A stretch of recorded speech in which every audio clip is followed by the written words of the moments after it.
Conversas Cruzadas. Muito boa tarde ou boa noite, se nos estiver a seguir depois da meia-noite. Só um momento de tensão ou o início de um novo ciclo na relação entre Presidente e Governo? Uma pergunta para este Conversas Cruzadas. O PS, ou notoriamente alguns dos seus militantes, não gostaram da forma como Marcelo se dirigiu ao Governo e atacaram o Presidente. Uma parte do PS que, com uma fonte anónima, se dizia chocada. Marcelo relativizou esta semana os Açores, mas manteve o pé no acelerador, dizendo que ficou chocado o país com a tragédia vivida. O reacender dos incêndios, a moção de censura do CDS, são fatores também a agitar a agenda política, quando faltam menos de 2 anos para as eleições legislativas e falta menos, muito menos, para eleger o novo líder do PST. A relação Marcelo-Governo é, então, um dos temas para mais uma edição deste espaço de análise da atualidade, com o professor universitário Luís Aguiar Conraria, o empresário Nuno Botelho, numa emissão ainda com a presença especial, esta edição, do jurista e gestor Luís Campos Ferreira, parlamentar do PST, ex-secretário de Estado dos Negócios Estrangeiros, aqui como convidado no vértice intercalar semanal deste espaço, ainda partilhado com Manuel Carvalho da Silva. Muito obrigado pela vossa presença, Luís Campos Ferreira.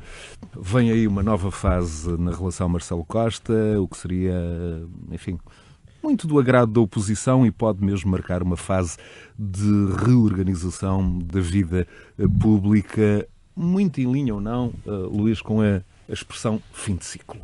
Pois, boa tarde, boa noite, José Bastos, também ao Nuno e ao Luís Aguiar, e obrigado por este vosso gentil convite. A carne, depois de assar, nunca mais volta a ficar crua, ou dito de outra maneira, a pasta de dentes, depois de sair da bisnaga, dificilmente se me volta a meter lá dentro. E isso, de certa forma, aconteceu na relação com o Governo e o Sr. Presidente da República. Eu não creio que os artigos no Jornal Oficial do Partido Socialista, na Ação Socialista, o clipping, ou seja, o resumo de imprensa feito pelo Ministério da Administração Interna, onde vão rebuscar, não uma notícia, mas um artigo num blog, onde o Sr. Presidente da República é considerado o jumento do dia e distribuído por todos, digamos, os organismos tutelados pelo Ministério da Administração Interna. Depois, o comentário no Facebook de um secretário nacional. Tudo isto me leva a crer que não seria feito sem o dedinho do Costa, do Primeiro-Ministro. Tenho muitas dúvidas que António Costa não tenha sugerido, dado o seu agrimã, não sei se os inspirou também, mas tenho aqui um dedinho. E tenho um dedinho por 2 motivos muito simples. Toda a gente percebe. É condicionar para o futuro o Sr. Presidente da República. Mas esse é o mais fácil. Mas qual é o outro dedinho? Eu acho que isto correu muito mal ao Governo e, em particular, ao Partido Socialista, e António Costa foi muito criticado. E não me estou só a referir àquilo que foram as tragédias, os incêndios. É evidente que isso foi notório que correu mal. Estou-me a referir à gestão política do assunto. À forma como António Costa, chefe do Governo, mas também secretário-geral do Partido Socialista, geriu. Isto teve uma onda de críticas interna. E por isso António Costa põe estas pessoas todas, motiva-as... Sim, porque objetivamente a verdade é que de membros do Governo não há nenhuma contribuição direta para a polémica, não é? Sim, mas também... Ao contrário, o Ministro da Defesa, que estava de resto ao lado de Marcelo nos Açores, recusou, e a única citação, enfim, atribuível a uma figura proeminente do PS é a de João Galamba, certo? De que o Presidente da República aproveitou o momento infeliz do Governo. Não, há um secretário nacional do Partido Socialista, julgo que o seu nome... Porfírio Silva? E penso que é esse o nome do senhor, que no Facebook é bastante duro com o Sr. Presidente da República. Bom, e até outros ministros escusam-se a comentar esses comentários desses membros do Partido Socialista. Só mesmo o Ministro da Defesa é que disse: eu não estou chocado e não falo por cima do Presidente da República. Os outros, de uma forma mais hábil, menos hábil, escusaram-se. Mas só para terminar este raciocínio, eu acho que António Costa, que de certa forma deu aqui espaço para que esta gente dissesse: bom, António Costa afinal não tinha uma má gestão política deste assunto, tinha tudo isto muito bem planeadinho, que era fazer o Conselho de Ministros no sábado, anunciar as medidas da reflorestação, etc., no sábado, pôr a senhora Ministra ainda a fazer esse papel, e depois então a senhora sairia com toda a tranquilidade do mundo e pronto, e a gestão política ficava a ser feita assim. Mas o ardiloso do Presidente da República saltou-me ao caminho e estragou esta estratégia do Primeiro-Ministro. E eu penso que António Costa quis dizer isso para dentro e pôs estas pessoas, de certa forma, a dizer isso para dentro, para tentar tapar aquilo que foi uma gestão política desastrosa deste processo. Mas quis dizer isso para dentro, mas para com dentro, consequências claras consequências para fora. Ou seja, quando um órgão oficial de um partido, enfim, utiliza expressões como a de Simões Ilharco na ação socialista, a dizer que, atenção, presidencialismo, regra geral, pode descambar em ditadura. Quando o órgão oficial de um partido usa estes termos, isto deve ser levado completamente a sério. Ou seja, a mensagem de que é só para consumo interno pode ser curta. Eu não me acredito. Para consumo externo também. Com enfim, todo o respeito pela independência, pela capacidade de eu pergunto também a quem percebe como é dirigir um órgão oficial. Por acaso eu fui diretor do jornal Povo Livre durante bastantes anos, ainda era em papel a edição. De um partido. Não sabia. Fui diretor do Povo Livre uma boa meia dúzia de anos. Bom, mas nunca dei orientações no sentido de que orientações editoriais qualquer diretor dá, mas nunca tapei a boca a ninguém. Mas é um jornal oficial de um partido. E por isso há que ter o bom senso do que lá se escreve. Principalmente quando se escreve sobre o Presidente da República e quando se escreve sobre um tema desta sensibilidade, onde morreram mais de 100 pessoas. Bom, eu acho que António Costa estava mal habituado.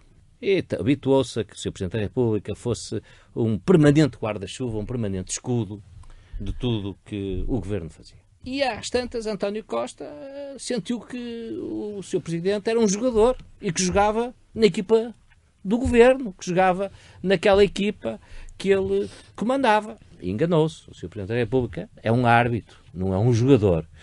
E por isso, António Costa e estas pessoas que saíram agora, não só esse jornalista, como este secretário nacional, que também é deputado e tem uma influência forte no Partido Socialista, é um secretário nacional, faz-me lembrar aquelas pessoas que são pobres e mal agradecidas. Ou seja, um Presidente da República que teve um comportamento institucional até hoje intocável, que protegeu sempre de forma inquestionável aquilo que era um governo até frágil do ponto de vista político, cheio de contradições naquilo que é o apoio parlamentar ao governo, e por isso, com todas estas fragilidades, o Presidente da República acabou por dar um cimento que o governo à partida não tinha. À primeira, venham assim sovar o Presidente da República desta forma, estão mal habituados ou são pobres e mal agradecidos. Luís Campos Ferreira, vamos abrir então aqui o diálogo. Nuno Botelho e a Luísa Guerra Conraria. Nuno Botelho, há 8 dias, quando era assinado aquele grande elogio à atuação do Presidente da República, se antevia uma reação destas do Partido Socialista. Não. Antes de mais, muito boa tarde a todos e cumprimento já o Luís. É um prazer ter aqui. Eu estou... Quem está chocado também sou um pouco eu. Eu fiquei um pouco chocado durante esta semana de ver a reação do Primeiro-Ministro. Eu disse aqui a semana passada que o Primeiro-Ministro, perante a falência do Estado, perante, eu diria, a decapitação, a total desorganização perante a catástrofe e a tragédia que ocorreu pela segunda vez no nosso país em 3 meses, o Primeiro-Ministro ficou completamente desorientado e teve a reação que nós todos já aqui comentamos e que lamentamos todos. E o Presidente da República foi, naquela hora, a pessoa que segurou a dignidade do Estado português. Foi a pessoa que foi ao terreno e segurou e deu uma palavra às populações e que disse, não, estejam calmas, apesar do Primeiro-Ministro ter dito que isto poderia voltar a acontecer e que não poderia garantir que isto não voltasse a acontecer, eu, como Presidente da República, estou aqui para vos dar um conforto e para vos dizer que o Estado português, a República Portuguesa, está preocupada e está atenta a esta questão. Existe. E não é a falência que o Primeiro-Ministro arvorou e apregoou por aí. E disse mais, no discurso disse algo que eu volto a dizer, já a semana passada eu pus muita nota nisso. O Presidente da República fez algo que eu considero histórico e que acho que vai obrigar este Governo a ter muito cuidado daqui para o futuro, que é, não mais me esquecerei não mais deixarei que o Governo se esqueça das populações do interior do país. Não mais as populações do interior do país que têm, por definição, menos capacidade reivindicativa que outras corporações. Eu até falei aqui a semana passada, a título de exemplo, com o Carvalho da Silva, que até ficou bastante desagradada no momento. Eu falei, não tem a força reivindicativa dos professores, por exemplo, dos enfermeiros, dos médicos. Não. As populações do interior são populações por si menos preparadas para responder a estas dificuldades. De resto, no Botelho, pode enquadrar-se ou enquadra-se nesse raciocínio, por exemplo, a afirmação do Presidente da República na última sexta-feira nos Açores, aludindo à necessidade de criar um mecanismo para avisar previamente os utentes dos serviços públicos dos efeitos de uma greve, como da função pública, nos hospitais, nas escolas? Sim, por exemplo. Mas, exato, é uma das questões. Mas, de facto, este Governo esperava que, de facto, o Presidente da República tornasse a manter para com o Governo uma lua de mel, digamos assim. Isso não pode acontecer. Como árbitro que é, eu disse muito bem, Luís, o Presidente da República tinha que atuar. E atuou. E atuou como esteve, de facto, à altura das expectativas, à altura daquilo que era. Independentemente do Presidente poder ou não ter prévio conhecimento das alterações que estavam previstas? Eu não sei se tinha ou não tinha. Isso pode ser só conversa de café. Eu não sei se tinha, não tenho Isto qualquer de acordo dado. Com a fonte ninguém tem dados, ninguém tem provas que leva. disso. Se tivesse, eu não tenho a dúvida nenhuma que essas provas apareceriam. E gostava só de dizer uma coisa. Se há coisa que ficou bem claro esta semana que passou, foi que nós temos um regime semipresidencialista muito claro e que nos protege a nós cidadãos, a nós enquanto portugueses, porque de facto não é um regime presidencial, não é, ao contrário do que o Partido Socialista está a começar a agitar, não vai ser nunca, mas é um regime de facto que nos protege. E a capacidade do Presidente da República de poder pôr, digamos assim, travão a determinadas coisas é, para os portugueses, nesta fase, um sinal e uma garantia que eu estou em crer que eles agradecem. E, portanto, desse ponto de vista, não é só uma magistratura de influência, é também uma magistratura de interferência. De interferência. E isso é fundamental para os portugueses. E foi fundamental, como se está a ver. O Governo não esteve à altura Já tivemos, então, uma primeira abordagem de Nuno Botelho e de Luís Campos Ferreira. E Luís Aguiar Conraria, como é que lê estes acontecimentos? Temos o PS a preparar, enfim, a opinião pública para um novo ciclo? Ou temos aqui uma estratégia comunicacional, enfim, como se diz em futebolês para os fiéis? É complicado perceber bem qual é a estratégia, porque de facto, tirando o caso do Porfírio Silva, o que nós temos são fontes anónimas. E aquela frase de João Galamba? Não, a frase de João Galamba, eu percebo que a frase a frase é mais forte do que ouvida no contexto completo. Ouvindo as declarações todas dele, ele fala da intervenção de Marcelo Rebelo de Sousa como uma intervenção positiva. De facto, aproveitou um momento de fraqueza do Governo, ele aproveita esse momento para se afirmar de uma forma positiva como pessoa importante, mas o João Galamba não dá um cunho pejorativo a esta declaração. Portanto, eu não ponho... Mas o Porfírio dá. Sim, o Porfírio dá, exatamente. Por isso é que eu estou a dizer. O que nós temos neste momento é Porfírio sim, é muito crítico. E a Ação Socialista e fontes anónimas. Quer dizer, isto é um bocado complicado, não é? Porque nós temos agora a fonte anónima de que... Nós temos uma fonte anónima que nos diz que Marcelo Rebelo de Sousa já sabia que a senhora ia ser demitida. Mas nós temos várias declarações oficiais em ON, não anónimas, quer da Ministra, quer do Primeiro-Ministro, dizer que ela não ia ser demitida e que era uma infantilidade estar a falar nisso. Exatamente. Portanto, quer dizer, vamos o quê? Vamos usar as fontes anónimas do Governo para partir do princípio que quando o Governo fala em ON está a mentir. É assim um bocado Luís Aguiar, mas quando um jornal como o Público cita fontes governamentais, há que dar alguma credibilidade. Eu dou-lhe. Eu diria que isso revela mais uma vez a desorientação do Governo. Ou seja, desde a declaração de António Costa a propósito do incêndio de 15 de outubro, o Governo não mais se encontrou e está desorientado. E esta própria estratégia de confronto com o Presidente da República é errada. Agora, Luís, mas esta estratégia de confronto é ou não, em teoria, um tiro nos pés do Partido Socialista? Eu aqui ainda queria voltar um bocadinho atrás. Peço desculpa. No caso do Marcelo, eu devo dizer que não vejo como é que ele...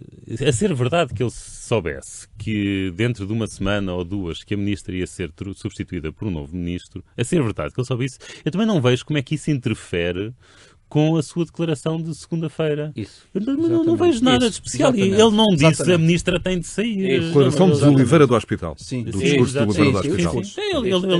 Eu também não vejo o que é que isso faz. Acho que foi um bom discurso. Acho que ele teve... acho que ele teve toda a razão. Marcou a sua presença. Aliás, de certa forma, concordo bastante com o que João Galamba disse. Por isso é que eu estava a falar que não via a declaração de João Galamba com um cunho negativo. Agora, quer dizer, quando vamos para a ação socialista e lemos um artigo a falar em a democracia estar em perigo por causa de Marcelo Rebelo de Sousa, quer dizer, isto é puro e simplesmente ridículo, não é? Não tem ponta para onde se lhe pega. Quanto a isto, ter um dedo de Costa, que é ali a tese do Luís Campos Ferreira, eu, mais uma vez, eu não sei. A mim custa, isto parece-me tão má estratégia. Não acontece. Deixa-me só dizer isto. Parece-me tão má estratégia, tão burro, tão estúpido, não parece que me custa a crer que alguém inteligente como obviamente Costa ele tem andado perdido. Faça isto, porque isto é tão razão, estúpido. não parece dizer, o PS vai ganhar alguma coisa em ganhar ter esta guerrilha. É que ainda estamos, é que está mesmo no início. Luís, mas também não parece o Soares entrou em guerrilha com o Cavaco Silva ao fim de 8 anos de governo. Claro. Isto aqui é de amor. Luís, estamos a falar de uma questão.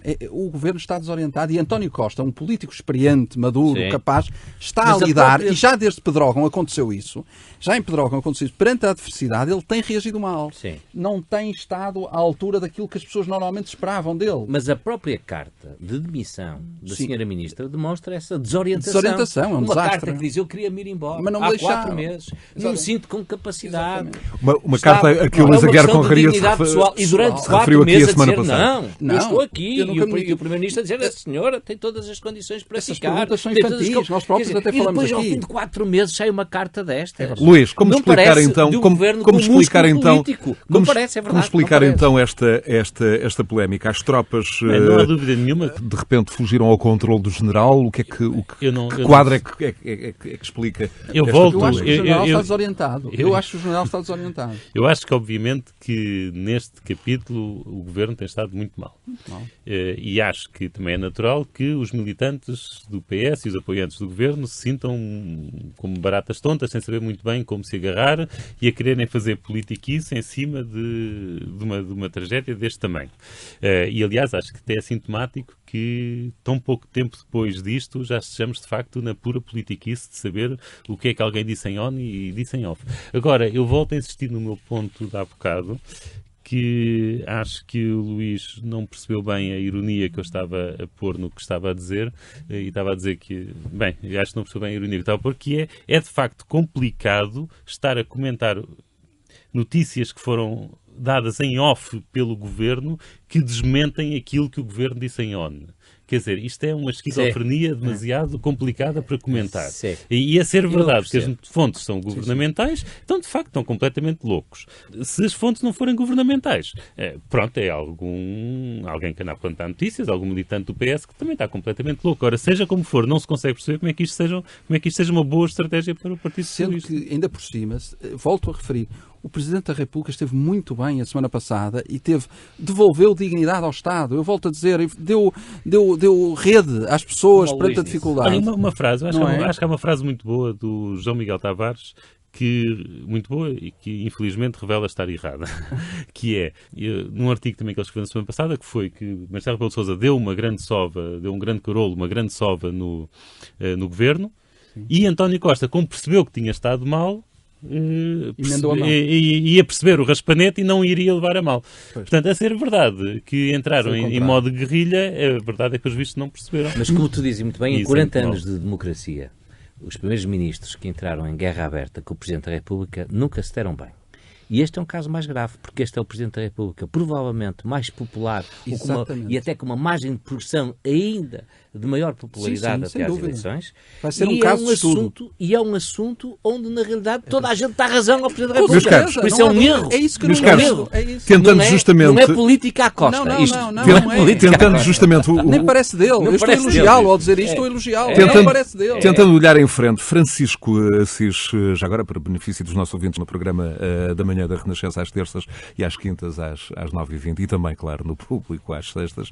Francisco Assis defende que Costa e Marcelo são suficientemente pragmáticos para não entrarem em nenhum tipo de disputa inglória que no limite os dois perderiam, mas que esta autoridade presidencial a que vocês se referiam, enfim, que beneficia de um enorme apoio popular e que pode, enfim, tendo o Presidente a atuar quase nos limites das competências constitucionais, pode ser usada para Marcelo impor ao Governo e aos partidos da oposição uma espécie de agenda pública, uma agenda consensualizada, mas comum aos principais agentes políticos, trocando por miúdos. Liberta o Partido Socialista e o Governo das pressões à sua esquerda. Como é que olham para este ponto de vista expresso por Francisco Assis? Luís Aguiar Correia. Não, pá, eu perdi-me no raciocínio, não consegui acompanhar. Basicamente é isto, o PS fica mais liberto da pressão à esquerda com esta recuperação ou com esta influência maior do Presidente da República. Eu acho que não. Não vejo como. Eu também não vejo como. Não percebo. Pelo contrário. Pelo contrário. Eu acho que exatamente o contrário que eu ia dizer. Eu acho que, primeiro ponto, concordo inteiramente com Francisco Assis. É o Nuno quando que está ele a falar, diz... não sou eu. Sou eu. É que ele disse, Luís Campos, não vais às vezes dizer alguma coisa Exatamente. que eu não queira dizer. Exatamente. E assim ficas clarinho que és tu. Aproveitava e começava aqui já. Não, exatamente. Mas o que eu estava a dizer é, concordo inteiramente com Francisco Assis quando ele fala no pragmatismo dos dois protagonistas. Ou seja, quer António Costa, quer Marcelo Rebelo de Sousa, são suficientemente pragmáticos para levarem daqui por diante, ou seja, isto não vai levar, diria eu, a um amu entre os dois e, portanto, cada um saberá, com sentido de Estado e com sentido de responsabilidade, andar para a frente e ultrapassar esta questão. O que não quer dizer, indo aí perfeitamente àquilo que estavas a perguntar, que liberte mais o PS. Eu acho exatamente o contrário. Também o Presidente da República, ao falar, que é hora do Parlamento falar, ao ter sido levada a moção de censura por parte do CDS a semana passada, ao ter sido discutidas essas questões, eu acho que o PS se entregou cada vez mais, ou mais, neste caso mais até nas mãos do Bloco de Esquerda do que propriamente no PCP. PCP é esse que eu continuo a dizer desde as autárquicas está mais receoso e mais à defesa. Como se viu agora na Câmara de Lisboa. Como se viu agora na Câmara de Lisboa, exatamente. Enquanto o Bloco de Esquerda vai logo de cabeça. Exatamente. O PCP está mais receoso, mas o Bloco de Esquerda está como nunca. Ou seja, desse ponto de vista, o PS encosta-se claramente ao Bloco de Esquerda. E eu acho que essa é a dúvida, se havia, tiramos a semana passada. E, portanto, desse ponto de vista, discordo da libertação do PS e acho que, e este orçamento que estamos a discutir mostra muito disso, acho que, desse ponto de vista, o PS está claramente mais refém, porque está mais vulnerável, porque está mais débil do que estava há 3 ou 4 meses atrás. E já ninguém se lembra das boas notícias do déficit, já ninguém se lembra de termos saído do lixo, nós só nos lembramos, e o povo português já só se lembra das tragédias que aconteceram e das mortes que aconteceram. E das cativações, das não é? cativações. Luís Campos Ferreira, e há claro. quem defenda que o grande ponto de interesse político para os próximos tempos é seguir a relação Marcelo Costa, sobretudo a partir do momento em que se conhecer o nome do novo presidente do PST. E aí sim, talvez se inaugure mesmo o início de ciclo e surjam, enfim, indícios e elementos importantes do que poderá acontecer em 2018. Eu conheço bem, tanto do ponto de vista pessoal como do ponto de vista político, o Sr. Presidente da República. E há muitos anos. Tenho, inclusivamente, com ele uma boa relação de amizade. Nunca votaria, ou melhor, arrepender-me sempre do meu voto no Presidente da República, se esse voto servisse para o Presidente da República fazer o jogo de algum partido político, inclusivamente, e naturalmente do Partido Social Democrata, neste caso. Eu acho que ele está acima disso tudo. Está mesmo. As provas públicas são essas e quem o conhece sabe que é assim. Ele, apesar de agora nos Açores ter feito questão de dizer que pagava as cotas do PSD. Exatamente. Mas isso só demonstra... Bom, mas isso só demonstra agora, não é? Não disse na semana anterior, disse que agora. Não esconde absolutamente nada, não é? E que tenha... Aliás, só conheço... Também não nos podemos fazer assim tão ingênuos, não é? Não. Quer dizer, numa semana em que supostamente o PS está a atacá-lo, ele vir a dizer, a pretexto de nada, a pretexto de umas cotas de uma associação que ele paga, a dizer, eu pago mais por estas cotas do que pago pelas cotas do Sporting de Braga e do cartão e de ser militante do PSD, sem ninguém lhe perguntar nada, também isto não lhe saiu da boca para fora como se fosse um acidente. Não tenho ideia de que a militância do professor Marcelo no PSD o capture enquanto Presidente da República, e a prova disso... Acho que ele não captura. Não. E a prova acho disso... mais provável o contrário. Acho mais provável que ele capture o PSD do que o PSD o capture ele. Luís, e tu tiveste, com certeza, estes anos atentos aos comentários do professor Marcelo na televisão. Se ele, enquanto comentador, não era capturado nem capturável pelo PSD, e não foi, olha, até o Dr. Santana Lopes, quando esteve no governo como primeiro-ministro, que o diga. Exatamente. Fez Também uma tentativa de captura. Não era, agora, enquanto Presidente da República, capturado. Por isso, eu não, isto para dizer o quê? A minha tese foi oposta. A minha tese foi que mais depressa ele capturava o PSD.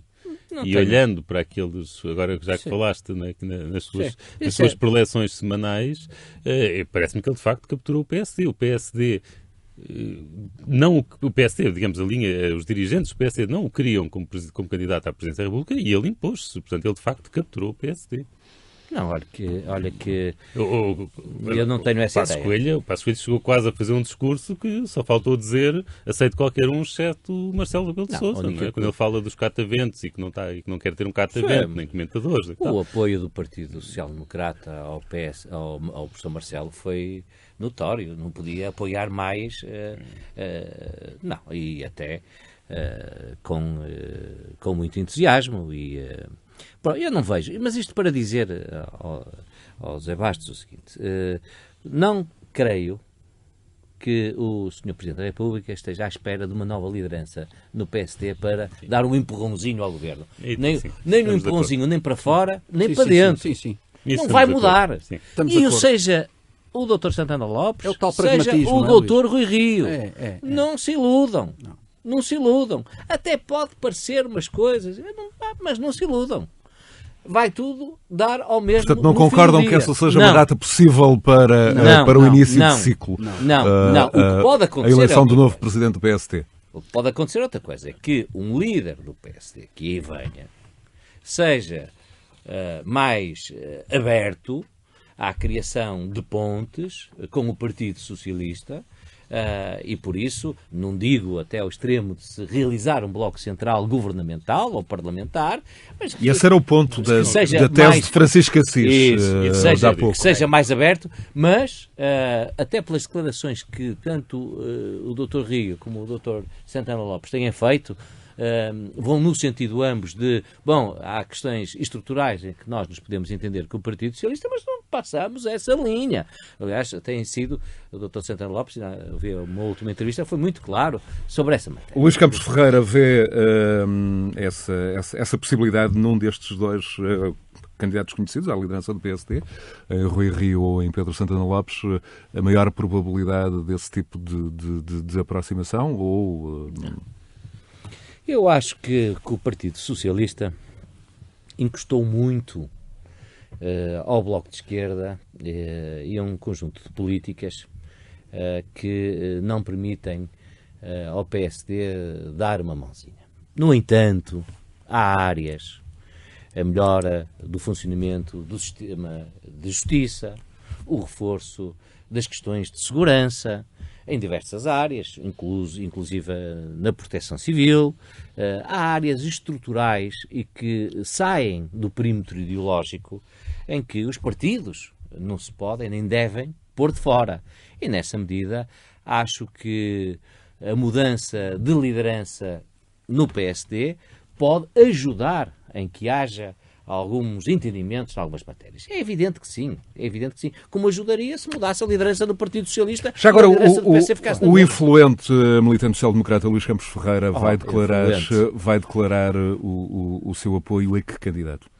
Nós estamos ainda há 3 meses das eleições, 13 de janeiro, se não estou em erro. Por isso, não tenho ainda uma opção tomada. São 2 candidatos com características muito próprias, são 2 candidatos que com toda a certeza vão fazer uma campanha enérgica. Eu acho-a demasiado longa, eu teria feito uma campanha um pouco mais curta. Eu resolveria, se eu tivesse sido Conselho Nacional, tinha resolvido isto para antes do Natal. Deixava os militantes do PSD passar o Natal e o fim do ano em paz e com líder para começar o ano novo com força. Mas pronto, assim foi o entendimento. É uma campanha longa. Era importante eles fazerem debates. não sei, talvez seja um pouco exagerada a quantidade de debates que o Dr. Santana Lopes propôs. Mas... O Dr. Santana Lopes, para benefício dos nossos ouvintes, propunha 20 debates. Rio disse que isso seria transformar as diretas num espetáculo ambulante. Na televisão que não fez essa proposta. Ele disse que sugeriu às citais que organizassem debates. Mas é retaliação, Santana ameaça não participar em debates. Mas era importante haver um entendimento e que se fizesse alguns debates para dentro e alguns debates para fora. Se não forem 20, na realidade parece-me um número um bocado exagerado, mas há sempre debates internos que têm que ser feitos. Mas são esses debates que o Luís Campos Ferreira espera para formar uma opinião? Eu espero também perceber qual dos dois candidatos do Partido Social Democrata estará em melhores condições para enfrentar António Costa. E é isso ainda não é claro? Eu acho que este governo não serve.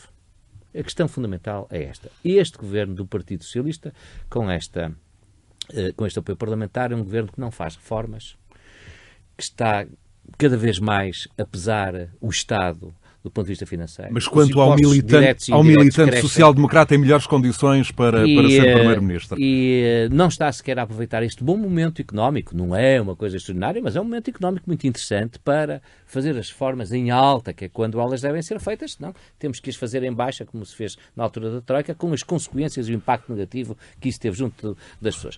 E mais, Luís, mas em relação a quem está em melhores condições no PSD para ser Primeiro-Ministro, para substituir o Dr. Costa nesse raciocínio, completando esse raciocínio. Desgastar muito as áreas sociais, com as cabimentações, com os não pagamentos na área da saúde. E por isso é preciso encontrar, do lado do Partido Social Democrata, que é o maior partido português, com a maior representação parlamentar, mas é esse justamente o ponto. Alguém que tenha a competência, como agora se diz, e a aceitabilidade no eleitorado, para enfrentar António Costa e para ganhar as eleições, porque só ganhando as eleições com uma maioria absoluta, em conjunto provavelmente com o Partido Popular, com o CDS-PP, com coligações a posteriori ou a anteriori, é que se pode tirar de lá o Partido Socialista, porque a geringonça vai continuar, porque o Bloco de Esquerda e o PCP, mesmo cada vez a definharem mais e a prejudicarem-se, não vão ter a coragem de serem eles a acabar com o governo de esquerda. Por isso é preciso descobrir no Dr. Rui Rio, mas neste registro, no Dr. Santana Lopes, neste tom marcado, no Dr. Santana Lopes, é preciso... Pela presença durante alguns anos no Palácio das Necessidades, não é exatamente claro para os nossos ouvintes quem é que... Nem pode ser... Ele já disse que não ia dizer. Nem podia ser claro para os nossos ouvintes. Não tinha decidido ainda. Nem podia ser claro para os nossos ouvintes, primeiro, porque eu não tenho essa decisão tomada. Mas também não é importante, porque não sou eu que vou decidir as eleições. Eu tenho um votinho. O meu votinho de militante. Não tenho mais nada do que isso. Luís Aguiar Conraria, de Santana escrevia esta semana Ricardo Costa no Expresso Diário que mais surpreendente do que a candidatura, só a velocidade com que a ideia de uma possível vitória de Santana está a ser assumida por muitos comentadores. Ou seja, em escassas semanas ninguém imaginava que Santana pudesse sequer concorrer ao lugar de Passos, quanto mais falar de uma vitória como muitos analistas da nossa praça têm feito. Há aqui algum elemento de surpresa para quem aposta na vitória de Santana? Bem, eu apostei de início, logo, semana passada, há 2 semanas, aliás, na vitória de Santana Lopes. Mal foi anunciada. Eu acho que neste momento o Partido Social Democrata se sente um bocado órfão e também um bocado perdido. Quer dizer, quando se tem sondagens que dão sistematicamente um partido como o Partido Social Democrata, agora se calhar devíamos dizer Partido Popular Democrático / Partido Social Democrata, em homenagem a Santana Lopes. Mas, um PSD mais PPD. Mas vou ficar pelo PSD. PPD, okay? PSD. Vou ficar pelo PSD. Mas é assim que está registado. Mas a forma como... Quer dizer, é natural que se sintam órfãos. Já estamos há 2 anos com sondagens sempre a dar o PSD abaixo dos 30%. Tiveram uma derrota violenta nas autárquicas, que motivou a demissão do seu líder. Portanto, é normal que estejam à procura de um Dom Sebastião. E, neste momento, repentinamente, aparece finalmente Marcelo Rebelo de Sousa a fazer o papel que o PSD gostaria que ele fizesse e que tivesse a fazer há 2 anos. durante estes 2 anos, como aliás aqui já foi implicitamente dito pelo Luís Campos Ferreira, Marcelo Rebelo de Sousa serviu de apoio a este governo e de repente o PSD vê finalmente, finalmente temos presidente a atacar este governo. E portanto, acho que é normal que se revejam na imagem do presidente, e um aspecto muito forte da imagem do presidente é a forma como ele consegue falar com as pessoas e da forma como ele tem empatia com as pessoas. E isso é uma coisa que, gostemos ou não, Santana Lopes tem muito maior dose do que tem Rui Rio, que é uma pessoa muito mais cerebral. Não estou a dizer inteligente, portanto não me interpretem mal, que eu não estou aqui a insultar ninguém. É uma pessoa muito mais cerebral, muito mais fria a falar, que tem muito menos capacidade de empatizar com as pessoas. Isso depende das pessoas. Comigo, para mim... Mas há também um lado mais light de Rui Rio que está a ser explorado. Tivemos esta semana, por exemplo, um jam de bateria de Rui Rio na televisão pública. Portanto, há aqui um trabalho, apesar de tudo, a fazer. Não, e o que mostra que ele sabe e que estão a trabalhar bem na sua campanha. Mas o que eu estou a dizer é que eu acho que é normal que os militantes do PSD, nesta situação, se virem mais para Santana Lopes. Acho que é normal que se virem mais para Santana Lopes. É uma forma... É uma pessoa que eles... Sabia que o Dr. Santana Lopes toca piano. É mais fácil de esperar. Rui Rio toca bateria. O PSD... Podiam fazer uma banda. Os paralelos são... Exatamente. E com Passo Escolha a cantar, também canta bem. E canta bem, não é? Isso, para ir ao Festival da Canção. Exatamente. Festival da Canção. Agora, estamos aqui, obviamente, a brincar. Claro. Mas eu, por acaso, não concordo que o PSD esteja agora a depositar as fichas todas em Marcelo, achando que agora Marcelo vai hostilizar o Partido Socialista e vai fazer aqui... Não foi isso que tu disseste exatamente, mas estou aqui a caricaturar para se perceber um pouco a ideia. Eu acho que, volto a dizer, Marcelo Rebelo de Sousa não vai fazer fretes a ninguém, porque Marcelo Rebelo de Sousa é o Presidente da República, pensa pela sua cabeça, delineou a campanha da sua cabeça, não ficou à espera de ninguém, atirou-se para votos, fez os votos e tem feito um mandato que a nós portugueses, a todos, nos deve orgulhar. E mesmo a todos os políticos deve orgulhar, porque restituiu, também com a sua política de afetos, restituiu muita dignidade ao cargo político em si. Sim. Foi um homem que, de facto, veio dar aqui uma lufada de ar fresco. E colou cacos, que o país estava exato, difícil, e colou agora cacos, também agora, mas não só, ao longo deste ano, tem sido, de facto, aqui... Mas quanto ao futuro da liderança do PSD? Futuro da liderança, eu acho que quer um, quer outro, quer Rui Rio, quer Pedro Santana Lopes, poderão, na minha opinião, fazer frente ao Partido Socialista. Estando de acordo com os meus anteriores colegas, que de facto são duas personalidades totalmente diferentes. Eu diria que, e sem desprimor para ninguém, e portanto não estou aqui a querer ser pejorativo para ninguém, diria que Rui Rio é muito mais germânico e Pedro Santana Lopes é mais português, no sentido do afeto, do caloroso, do emocional, desse aspecto. E Rui Rio, de facto, o lado cerebral que tem, também se converte numa vantagem, porque o povo português também gosta de alguém que indique um caminho, que siga um caminho, que dê credibilidade, que dê estabilidade, e esse lado Rui Rio tem. Portanto, quer um, quer outro, na minha opinião, quer Santana Lopes, não só por aquilo que eu acho que cresceu nos últimos anos, apesar de já ser adulto há muitos anos e de ser um homem feito, mas cresceu do ponto de vista emocional, experiência, do ponto de vista social, acho que viu muita coisa que o amadureceu, se me é permitido dizer isso, e digo isto com carinho, para com ele, com quem tenho boa relação. Da Santa Casa, quer dizer, o que arriscamos é que fique do mandato dele a intervenção ou a participação da Santa Casa no Monte Pio. Vamos lá com calma. Não, mas tirou ele não é como se na Santa Casa tivéssemos aqui uma pessoa muito responsável. Ele teve 7 anos. Teve 7 anos na Santa Casa. Sim. Infelizmente saiu agora a tempo antes de ser tarde demais. Pronto, mas saiu. E, portanto, fez um papel, e esse papel amadureceu, na minha opinião, e tornou-o melhor para digamos assim, o desempenho desta eventual função que pode vir a desempenhar. E, portanto, respondendo diretamente à tua questão, José Bastos, acho que quer um, quer outro, embora com perfis muito diferentes, podem, de facto, desempenhar aqui uma lufada de ar fresco e fazer frente a este governo que, no meu entender, não se vai reerguer da mesma forma que estava, e portanto não vai ser fácil, não se vai reerguer de forma Nuno Botelho, tão clara relativamente quanto a favoritismos prognósticos só no fim da corrida, é isso? Eu não tenho qualquer indicação, portanto, eu vou muito falando cedo. com uma pessoa ou outra, mas 3 ainda é muito meses, cedo, muita é gente muito me diz cedo. aquilo que o Luís me tem dito, muito que ainda está a ponderar, está a Meus ver, caros, quer ouvir. E agora, São dois bons candidatos. São os dois, Com perfis muito voltar à diferentes, mas eu página, continuo a dizer, voltar são à bons página, candidatos. voltar à página e olhar para os teve. acontecimentos da Catalunha, numa altura em que Madrid acionou o artigo 155 da Constituição, na altura em que fazemos este registro, os elementos ainda são relativamente escassos depois da declaração unilateral de independência. Temos aqui um antigo secretário de Estado dos Negócios Estrangeiros, Luís Campos Ferreira. Como é que se chega a esta fuga para a frente, enfim, na opinião de muitos analistas, dos dirigentes independentistas catalães? E, sobretudo, agora, como sair daqui? Há aqui duas dimensões, não é? Uma é a dimensão meramente jurídica, onde muita gente se concentra, que é a dimensão constitucional. E, na realidade, do ponto de vista constitucional, do ponto de vista jurídico, Rajoy não tinha solução. Da maneira como as coisas sempre lhe foram colocadas, Rajoy não tinha sequer mandato constitucional para negociar os trâmites, um roteiro de independência com o governo. Mas do outro lado, tínhamos um líder regional fraco, aparentemente acossado e pressionado por uma série de forças independentistas, que o leva a um cenário em que, do ponto de vista internacional, aparentemente vai ser apoiado pela Ossétia do Sul, pela Coreia do Norte e pela Venezuela do Sr. Maduro. Sim, não tem. Eu acho que, bom, para um país ser independente, não chega o Parlamento votar essa independência.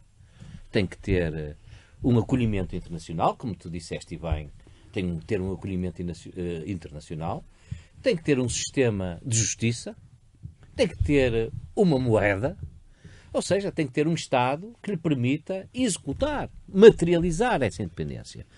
Uma região, um território não é independente porque o Parlamento se levanta e diz somos independentes.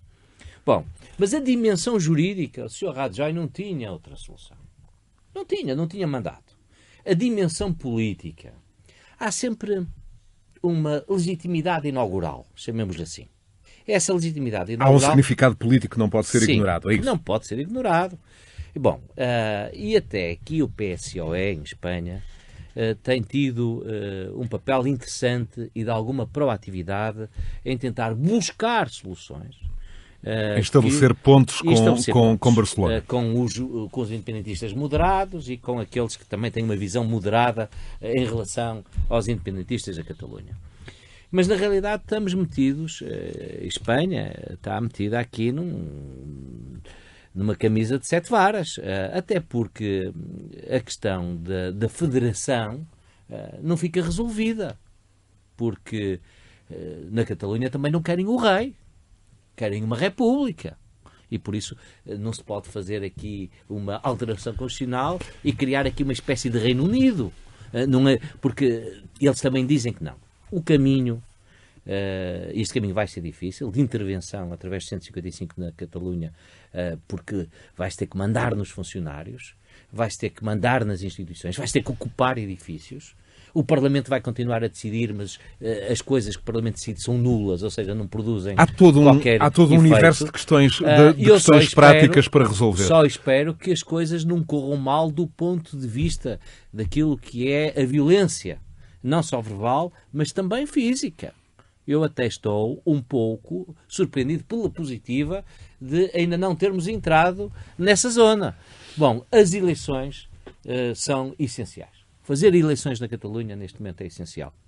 O governo e é esse o roteiro, aparentemente, de Mariano Rajoy. É esse, ele já disse que sim. Justamente. Já disse sim. O governo da Catalunha não acredita em eleições que sejam livres, justas e democráticas, digamos assim, cuja ignição venha do governo, como eles dizem, de Madrid. Eu prefiro dizer governo de Espanha. Também era esse, Luís Aguiar Conraria, o roteiro do Sr. Puigdemont na quinta-feira de manhã, deixou de ser à tarde. E na sexta-feira tivemos uma declaração unilateral de independência. Há aqui uma série de perplexidades. Desta vez não foram independentes só por 6 segundos, não é? Exato. Será um fim de semana, pelo menos. Bem, Em primeiro lugar, aqui é importante dizer que isto é terreno novo para mim, pelo menos é completamente novo e, portanto, é muito provável que... Território não mapeado. Que eu me engane em vários pontos da minha análise e nas previsões que faço. Bem, eu vou evitar fazer previsões, portanto, nas previsões não me engano. Mas, portanto, isto é território muito novo, não é? Agora, é evidente que, havendo eleições, eu espero que os partidos políticos tenham de ser muito claros em campanha sobre o que é que defendem, se defendem a independência, defendem autonomias alargadas, se defendem continuar tudo como está, e se essa campanha for muito clara, então isto será uma oportunidade para o povo catalão, se é que podemos falar em povo catalão, mas vamos falar, dizer o que quer. Luís, mas és sensível ao facto desta declaração de independência ter sido levada a cabo, enfim, num parlamento semivazio e aparentemente de uma parte da Catalunha contra uma outra metade sensivelmente igual da Catalunha. Este é um elemento que deve ser levado em linha de discussão e, sobretudo, à luz do clima de incerteza que tem a ver com as empresas a abandonarem o território. Isso, numas novas eleições, não pode desequilibrar este equilíbrio, digamos assim? Eu acho que nós temos de escolher, às vezes, as críticas que fazemos. Quer dizer, e não faz muito sentido criticar os catalães e dizer que eles querem ser independentes, porque são a região mais rica do país. E depois criticá-los porque, numa situação de empobrecimento, com as empresas a sair da Catalunha, portanto, em que eles, muito provavelmente, se isto a continuar, este movimento vão deixar de ser a região mais rica do país, eles continuam a ser a favor da independência, pelo menos a maioria dos deputados que lá estavam. E, portanto, quer dizer, pelo menos o argumento de que eles queriam sair só porque eram os mais ricos terá desaparecido e esperemos, pelo menos esse não volta a ser dado. Agora, eu sou sensível a tudo. Sou sensível ao facto de haver gente que quer e gente que saia. E sou sensível a um referendo que devia existir e não este que existiu, que não passou de uma propaganda, de um ato de propaganda. Claro, e terá de haver. E terá de haver. E isso é o... Eu posso estar totalmente enganado, mas eu não acredito que se as coisas tivessem sido bem geridas, e para mim o bem geridas era permitir que, no prazo de alguns anos, houvesse um referendo, como houve no Quebec, no Canadá, como houve na Escócia, no Reino Unido, e estou a dar exemplos de referendos em que as populações e os povos escolheram permanecer como estavam, como há em Porto Rico, nos Estados Unidos. Nos Estados Unidos, 4 em 4 anos, em Porto Rico vota se querem sair dos Estados Unidos ou não. Quer dizer, não é nada de dramático. Trump já avisou que vai deixar de passar cheques a Porto Rico com facilidade que tem passado. Nuno Botelho, Catalunha, apelando ao poder de síntese. Só para dizer isto. Também é verdade. Eu estou à espera de uma votação que seja clarificadora, em que o povo, e não os representantes do eleitorado, em que o povo se possa, de facto, manifestar de forma livre. Seja na forma de eleições em que os partidos tenham programas absolutamente claros, seja na forma de um referendo... Ou seja, e aí pronunciar-se-iam todos os espanhóis, não apenas os catalães. Não. Isso aí é outra discussão. Portanto, eu disse não no sentido de não concordar com o argumento. Isso é outra discussão. Se é Espanha inteira ou se são os catalães. Eu acho, aqui ao contrário, discordo aqui só num ponto do Luís. Eu acho que a maioria dos catalães defendem o referendo. Para se poder pronunciar, não defendem a independência. Isso não é claro. Se eu dei a entender o contrário, eu percebi o contrário. Peço desculpa. Pronto, é que disseste que a maioria defende a independência. Peço desculpa. Eu não sei qual é. A maioria defende claramente, e eu acho que isso é uma clarificação que tem que ser feita. Eu estou em crer que, indo a votos, um referendo que pergunte quer a independência ou não quer, de forma simplista aqui, não dará a maioria à independência. E, portanto, desse ponto de vista, os atuais líderes da Catalunha, chamemos assim, que na sexta proclamaram a independência, sairão disto enxovalhados. E, portanto, desse ponto de vista, eu acho que a clarificação das eleições é absolutamente fundamental. E, portanto, acho que Madrid esteve bem, eu não vejo como é que poderia agir de outra forma e acho que também temos todos que enaltecer o facto de, apesar da enorme tensão que acontece, como disse o Luís, neste momento ainda não houve confrontos no sentido... Quando dizes Madrid, queres dizer o Governo de Espanha. O Governo de Espanha, exatamente. Não Governo espanhol. De todo em desacordo com a tese de que Rajoy é uma grande fábrica de independentistas. Acho que não é. Eu acho que é. Eu acho que não é. Eu acho que é. Essa é engraçada. Luís Campos Ferreira, Nuno Botelho e Luís Aguiar Conraria em mais um Conversas Cruzadas de regresso das 8 dias. Obrigado.